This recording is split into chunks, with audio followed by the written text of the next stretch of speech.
أشهد أن عليا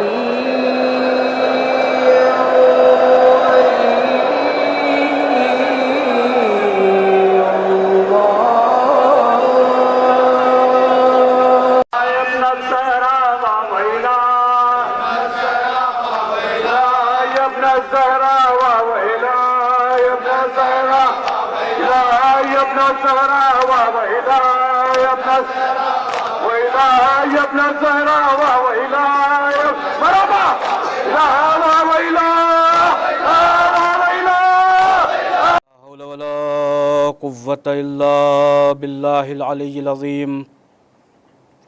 أعوذ بالله السميع العليم من الشيطان اللعين الرجيم. بسم الله الرحمن الرحيم. الحمد لله الذي هدانا لهذا وما كنا لنهتدي لولا أن هدانا الله. لقد جاءت رسل ربنا بالحق ثم الصلاة والسلام وتحية والإكرام مولانا ومولى الثقلين جد الحسنين أبي القاسم محمد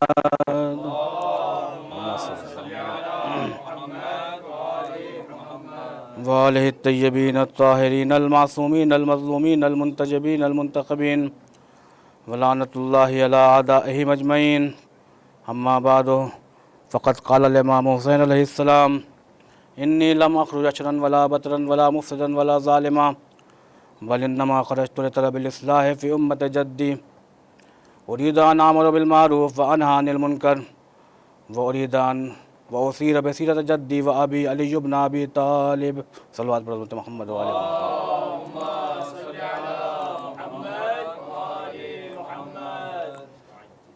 عزیزان گرامی قدر،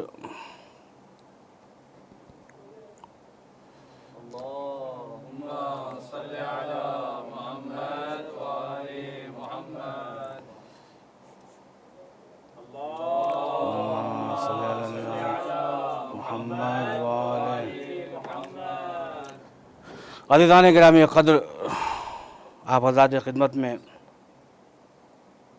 بطور اصلاح حاضر ہونے کا شرف حاصل ہوا ہے.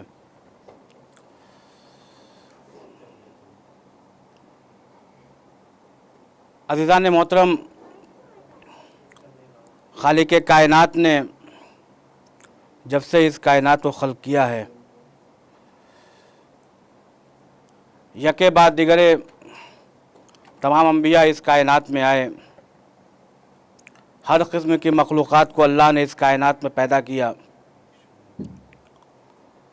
اور جتنی مخلوقات اس کائنات میں پیدا ہوئی ہے یا جتنی بھی مخلوقات اس کائنات میں سانس لیتی ہے، ان تمام مخلوقات کا اس کائنات میں سانس لینا، اس کائنات میں زندگی گزارنا، اس کائنات میں اپنی حیات پر باقی رہنا، اس بات کی علامت ہے کہ اس کا کوئی نہ کوئی مقصد اور کوئی نہ کوئی ہدف ہے.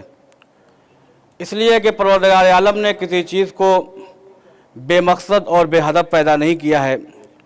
کسی چیز کو عبث اس کائنات میں پیدا نہیں کیا، اس لیے کہ خود قرآن مجید میں اللہ تعالیٰ ارشاد فرماتا ہے بسم اللہ الرحمن الرحیم افحسبتم انما خلقناکم عبثا، کیا تم یہ گمان کرتے ہو کہ ہم نے جو تمہیں اس کائنات میں زندگی عطا کی ہے، تمہیں اس کائنات میں زندگی جو دی ہے وہ عبث اور بیکار عطا کی ہے؟ نہیں، بلکہ تمہیں اس کائنات میں ہم نے جو پیدا کیا ہے اس کو پیدا کرنے کا کوئی نہ کوئی ہدف اور کوئی نہ کوئی مقصد ہے. یہی وجہ ہے میرے عزیزوں، کسی نے ہمارے معصوم سے سوال کیا کہ یا امام یہ بتائیے کہ اللہ تعالیٰ یہ کہہ رہا ہے کہ ہم نے اس کائنات میں کسی چیز کو عبث اور بیکار پیدا نہیں کیا ہے، تو پھر اس کائنات میں بہت سارے ایسے حشرات الارض ہیں جو اس کائنات میں زندگی گزارتے ہیں، اور ایک ایسی کیفیت آتی ہے کہ اس کیفیت میں آنے کے بعد وہ تمام حشرات الارض جو ہے وہ انسان کو تکلیف پہنچاتے ہیں. جیسے مثال کے طور پر سانپ اور بچھو ایک ایسی مخلوق ہے کہ جو انسان کو ڈس لیتی ہے، اس کی وجہ سے انسان خطرے سے لاحق ہو جاتا ہے، اس کی وجہ سے انسان موت سے ہمکنار ہو جاتا ہے. معصوم یہ بتائیے کہ اس کو پیدا کرنے کا مقصد کیا ہے؟ تو امام معصوم نے فرمایا کہ دیکھو اللہ نے اس کائنات میں حشرات الارض کو بھی بے مقصد اور بے ہدف پیدا نہیں کیا ہے، بلکہ اس کے پیدا کرنے کا مقصد یہ ہے کہ جب گرمیوں کا زمانہ ہوتا ہے، زمین زہریلے بخارات کو اپنے اندر سے نکالتی ہے، تو یہ سانپ اور بچھو آگے بڑھ کر ان تمام زہریلے بخارات کو اپنے اندر جذب کر لیتے ہیں۔ ان کے جذب کرنے کی کیفیت کے بنیاد پر ہماری یہ مخلوق جو اشرف مخلوقات میں سے ہے، جسے ہم انسان کہتے ہیں، یہ انسان ان تمام طریقے سے زہریلے بخارات سے محفوظ رہ جاتی ہے۔ تو میرے عزیزوں، اللہ نے اس کائنات میں حشرات الارض کو بھی پیدا کیا ہے، تو اسے پیدا کرنا بے مقصد اور بے ہدف نہیں ہے، بلکہ اسے بھی مقصد اور ہدف کے ساتھ پیدا کیا ہے۔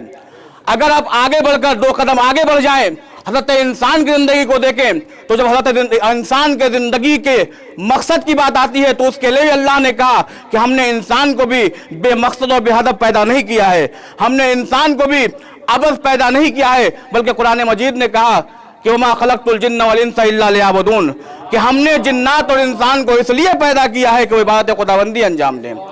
ہم نے جنات اور انسان کو اس لیے پیدا کیا ہے کہ وہ معرفت خداوندی کے قریب ہو جائیں۔ تو میرے عزیزوں، ان تمام کائنات جتنی چیزیں ہیں، یہ تمام چیز ایک مقصد کے تحت، ایک ہدف کے تحت اس کائنات میں زندگی گزار رہی ہیں۔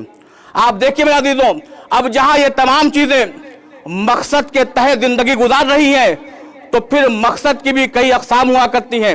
اس لیے کہ اگر ایک عام آدمی کا مقصد ہوگا تو اس کا مقصد اس کے وزن کے اعتبار سے ہوا کرتا ہے، اگر ایک عالم دین کا مقصد ہوگا تو اس کا مقصد اس کے علم کے بنیاد پر ہوا کرتا ہے، اگر ایک عابد کا مقصد ہوگا تو اس کا مقصد اس کے عبادت کی بنیاد پر ہوا کرتا ہے، اگر یہی مقصد کسی مرجع دینی کبیر کا ہو تو اس کا مقصد اس کے علم اور اس کے وزن کے اعتبار سے ہوگا۔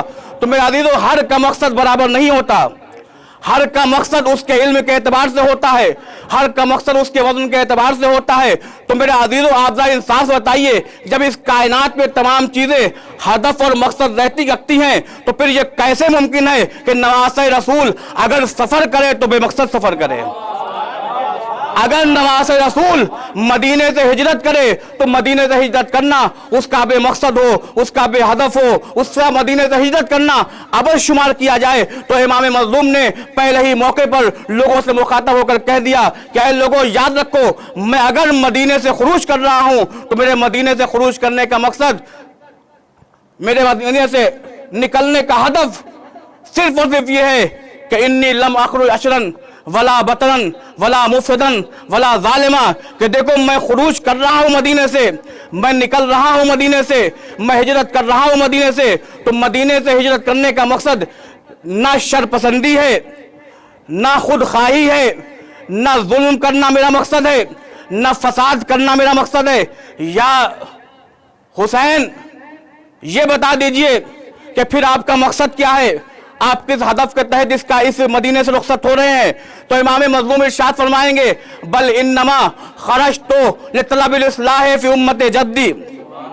میرے عزیزوں، یہاں امام حسین علیہ السلام نے جو مقصد بیان کیا ہے، وہ مقصد یہ نہیں کہا کہ میں تمام انسانیت کی اصلاح کے لیے جا رہا ہوں، میں تمام لوگوں کی اصلاح کے لیے جا رہا ہوں، میں آتی دنیا تک کے جتنے انسان پیدا ہونے والے ہیں یا کائنات میں جتنی اشیاء ہیں، سب کی اصلاح کے لیے جا رہا ہوں۔ بلکہ امام حسین یہ ارشاد فرماتے ہیں، بل انما خرجت لطلب الاصلاح فی امت جدی، میں اپنے نانا کی امت کی اصلاح کے لیے جا رہا ہوں، میں اپنے نانا کی امت کی اصلاح کے لیے جا رہا ہوں۔ میرے عزیزوں، اب ذرا انصاف سے بتائیے، اصلاح کب کی جاتی ہے؟ اصلاح کب ممکن ہے؟ اصلاح اسی وقت کی جاتی ہے کہ جب یا کسی چیز میں اضافہ کر دیا جائے یا کسی چیز کو اس کی جگہ سے ہٹا دیا جائے۔ اصلاح اسی وقت ممکن ہے کہ جب کسی چیز میں اضافہ کر دیا جائے یا کسی چیز کو اس کی منزل سے ہٹا دیا جائے۔ تو اب نواسۂ رسول کا یہ کہنا کہ میں اپنے نانا کی